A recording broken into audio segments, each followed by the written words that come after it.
ஸ்ரீ மாத்ரே நமஹ. முதல் 10 நாமாக்கு நம்ம அர்த்தம் பார்க்கலாம்.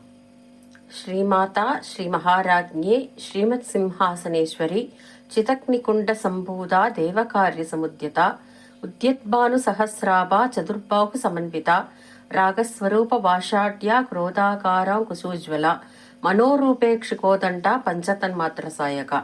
இது வரைக்கும் பார்க்கலாம். இதுல 10 நாமாக்கள் வருது.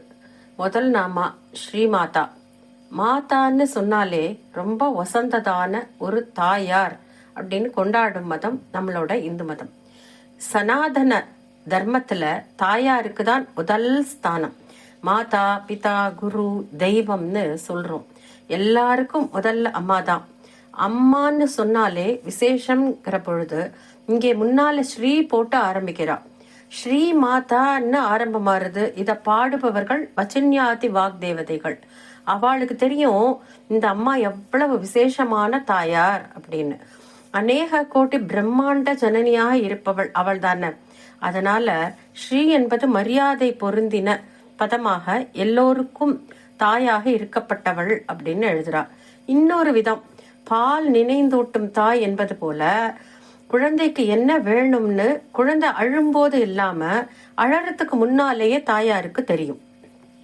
அது போல இந்த குழந்தைகளுக்கு இந்த லோகத்துல எல்லாருக்கும் இப்ப இது தேவை அப்படின்னு எல்லாருக்கும் அனுகிரகமாக இந்த லலிதா சஹஸ்ரநாமம் கிடைக்கணும்னு அம்பாளே இவாளை கூப்பிட்டு இத நீங்க எழுதுங்கோ, எல்லாருக்கும் இது போகணும்னு சொல்றா. ஞானப்பாலான சஹஸ்ரநாமத்தை எழுத சொல்றா. ஆகையினால விசேஷமான மகிமை பொருந்திய தாயாராக ஸ்ரீமாதா அப்படின்னு அர்த்தம் எடுத்துக்கலாம். இன்னொரு விதம், ஸ்ரீ அப்படின்னாலே கீர்த்தி, யசஸ், மங்களம், லக்ஷ்மி, செல்வம்னு பல அர்த்தங்கள் வருது. ஸ்ரீஹினா விஷம் அப்படின்னு கூட பொருள் இருக்கு. சர்வ செல்வங்களும் நவ நிதிகளும் அம்பாள் கால்கள்ல மண்டி கிடக்கு அப்படின்னு தியான ஸ்லோகத்துல பார்த்தோம். இப்படி கை நிறைய செல்வங்களை அள்ளி பொழியக்கூடியவளா இருப்பதனால லக்ஷ்மி மயமான ஸ்ரீமாதான்னு எடுத்துக்கலாம். இன்னொரு பக்கம் ஸ்ரீஹி விஷம் எங்க இருந்து வந்தது அப்படின்னா, பார்க்கடல்ல கடையும் போது விஷம் வெளியில வருது. இவ அம்மானா ஈஸ்வரன் அப்பா தானே. அப்பா என்ன பண்றார், குழந்தைகளுக்கு கஷ்டம் வரக்கூடாது அப்படின்னு எடுத்து உருட்டி தானே வாயில போட்டுன்றார்.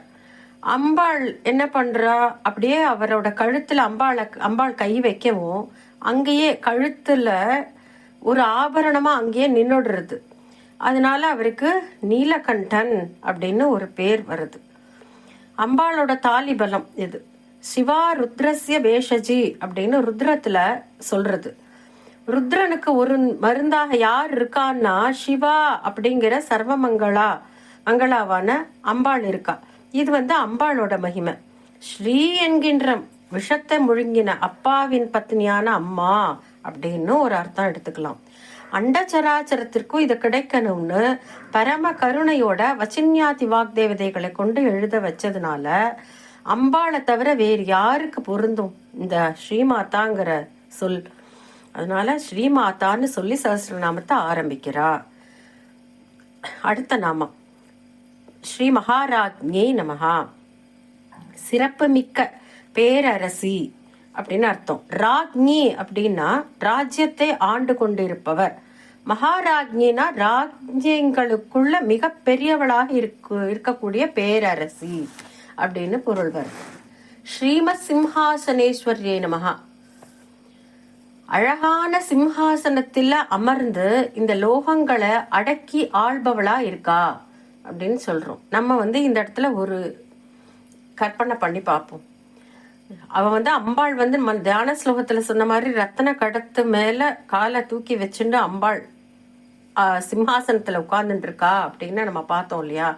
இப்ப நம்ம கண்ணு முன்னாடி பார்ப்போம், எல்லா தேவர்களும் அம்பாளுக்கு கீழே உட்கார்ந்துட்டு இருக்கா. அவ கீழே நவநிதிகள்லாம் கொட்டி கிடக்கு. அந்த மாதிரி இருக்கிறவாள் இந்த வசன்யாதி தேவதைகள் பார்த்து பாடுறா. ஈஸ்வரி எல்லாரையும் அடக்கி ஆள்பவளா இவ அவ்வளோ பெரிய சிம்ஹாசனத்துல உட்கார்ந்துட்டு இருக்கா அப்படின்னு பாக்குறா. ஸ்ரீமாதா ஸ்ரீ மகாராஜ்ஞி ஸ்ரீமத் சிம்ஹாசனேஸ்வரியின் வாக்தேவதைகள் தன்னை கண் முன்னாடு அம்பாளை பார்த்து, ஹே ஸ்ரீமாதா, நீ அல்லவா இந்த உலகத்தையே அடக்கி ஆள்பவள், மகாராஜ்ஞியா இருக்கே, இப்படிப்பட்ட சிறந்த சிம்ஹாசனத்துல உட்கார்ந்து இருக்கிற ஈஸ்வரியேன்னு அம்பாளை கூப்பிட்டு, பிறகு அம்பாளோட தோற்றம் பற்றி நாமா 4ல ஆரம்பிக்கிறது. இப்ப பாப்போம். 4வது நாமா பார்க்கலாமா? சிதக்னி குண்ட சம்பூதாயே நமஹா. சிதக்னி குண்டத்துல இந்த அம்பாள் வரான்னு தெரியறது. பண்டாசுரனை அழிக்க தேவர்கள் யஜ்ஞம் பண்றா. அந்த யாகத்திலிருந்து சம்பூதா குண்டத்திலிருந்து வெளியில அம்பாள் வரா. சிதக்னி குண்ட சம்பூதாயே நமஹா. தேவர்கள் யஜ்ஞம் பண்றா. சம்பூதா அப்படின்னா அக்னி குண்டத்திலிருந்து எழுந்து வரா அப்படின்னு அர்த்தமா இருக்கு. 5வது நாமா தேவகாரிய சமுத்தியதாயே நமஹா. எதற்காக எழுந்து வரா? தேவர்களுக்கு காரியம். பண்டாசுரர்களை கொண்டு மகிஷன் சும்ப நிசும்பாதையர்களை கொன்று தேவர்களுக்கு நன்மை செய்வதற்காக உத்பவனம் ஆகிறாள். அதான் தேவகாரிய சமுத்தியதாய நம. உத்யத்பானு சஹசிராபாய நம 6வது நாமா. உத்யத்பானு அப்படின்னா உதிக்கின்ற சூரியனாக. 1000 சூரியங்கள் ஒண்ணு சேர்ந்து வந்தாக்கா எப்படி இருக்குமோ அத்தனை பிரகாசமா. உத்யத்பானு சஹஸ்ர ஆபா. 1000 சூரியர்களின் பிரகாசத்தோட இருக்கா அம்பாள். கண்களை பறிப்பவளா இருக்கா அப்படின்னு சொல்றா. ஒரு சூரியன், நம்ம பால சூரியனை தான் நம்மளால கண்ணிலேயே பார்க்க முடியும். மேல ஏற ஏற நம்மளால பார்க்க முடியாது. ஒரு சூரியன் எவ்வளவு கலர், ஆரஞ்சு கலர்ல இருப்பார். அந்த மாதிரி 1000 சூரியன்களோட ஒளியில அம்பாள் இருக்கா. விஸ்வரூப தரிசன யோகத்துல 12வது ஸ்லோகம். திவி சூரிய சஹஸ்ரஸ்ய பவேத்யுகபதித்ததா யதி பாஹ் சத்ருசி சாஸ்யாத் பாசஸ்தஸ்ய மகாத்மனஹ. ஒரு 1000 சூரியன்கள் சேர்ந்து பளீர்னு அந்த ஆகாசத்துல வந்ததுன்னா அந்த பிரகாசம் கூட சுவாமியினுடைய விஸ்வரூபத்தின் பிரகாசத்துக்கு மேட்ச் ஆகாதுன்னு சொல்றார். விஷ்ணு வேற அம்பாள் வேற அப்படிங்கிறது தான் கிடையாது. உத்யத்பானு சஹசிராபாயை நமஹா. ஆதிசங்கரரும் மீனாட்சி பஞ்சரத்னத்துல இப்படிதான் ஆரம்பிக்கிறார். உத்யத்பானு சஹசிர கோடி சத்ருசாம் ஆரம்பிக்கிறார். அப்படின்னு உதிக்கிற சூரியனை சஹசிர கோடி 1000 கோடி சூரியன்கள் போல ஜொலிப்பவள் அப்படின்னு அர்த்தம். 7வது நாமா சதுர்பாகு சமன்விதாயே நமஹா. அம்பாள் 4 கைகளோட கூடியவளா இருக்கா. தியான ஸ்லோகத்துல பார்த்த மாதிரி கைகள்ல என்னெல்லாம் இருக்குங்கிறத முதல்லயே வந்துடுறது. 4 கைகள்ல சாபம், பாச்சம், அங்குச்சம், கோதண்டம் இவற்றை வைத்து கொண்டு இருக்கிறாள். 8வது நாமா ராகஸ்வரூப பாஷாட்யாயே நமஹா. ராகம் என்றாலே ஆசையில் உருவான பாசம் என்னும் ஆயுதத்தை கையில் ஏந்தியவள் அப்படின்னு. 9வது நாமா குரோதாகாராங் குசோஜ்வலாயே நமஹா. குரோதாகாரம் அங்குச்சம் உஜ்வலம். குரோதமே உருவான அங்குச்சம். எது மேல கோபம் அப்படின்னா கெட்டதுகளை அடக்குவதற்கான அங்குச்சத்தை கையில வச்சுண்டு பிரகாசமா அம்பாள் உட்கார்ந்துட்டு இருக்கா அப்படின்னு.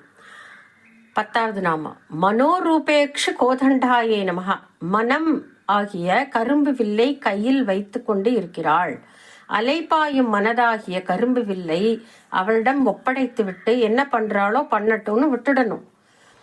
இவள் முதல்ல சாதாரணமான வில்லா இருந்ததுன்னா மூங்கில் பட்டை போன்றதுல பண்ணியிருக்கும். இது சாதாரண வில்லு கிடையாது. மன்மதன் கிட்ட இருக்கிற கரும்பு வில்ல கொண்டு இருக்கா. அது தடமாவும் இருக்கும், ஈரமாவும் இருக்கும், உள்ள மாதுரியமாவும் இருக்கும்.